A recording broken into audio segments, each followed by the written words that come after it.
use American Express gift card on Valorant. Hello everyone, welcome back to the channel, and in this video I'm going to show you how you will be able to use your American Express gift card on your Valorant account. So using your American Express gift card in your Valorant account is quite simple. All you have to do is just simply open your Valorant account in your web browser, and you can also follow the same steps in your mobile version or in the mobile application of your Valorant app.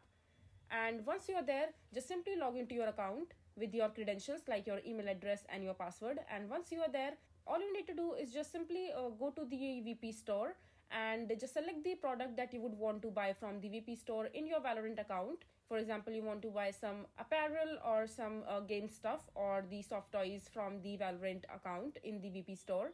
And once you selected the products from the account that you would want to buy, then you will be headed over to the checkout page that will look something like this, and they have different payment method options. The payment options are like Shop Pay, PayPal, Google Pay, and credit and debit card.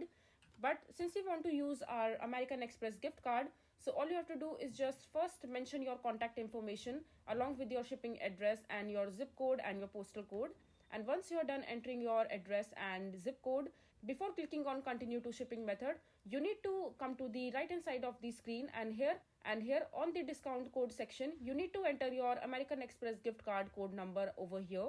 And as soon as you enter the gift card code number of your American Express gift card, just simply click on apply, and the amount of the product that you are making the purchase for will be deducted from your American Express gift card over here, and the remaining will be deducted from your chosen payment method option. And once you are done adding the American Express gift card, just simply click on continue to shipping method and just complete your payment and the checkout procedure. And this way you will be able to use your American Express gift card in your Valorant account quite easily. I hope you find this video to be helpful. So that is it for this video. If you find this video to be helpful, make sure to hit that like button and don't forget to subscribe to our channel for more such informative videos, and I'll see you the next time.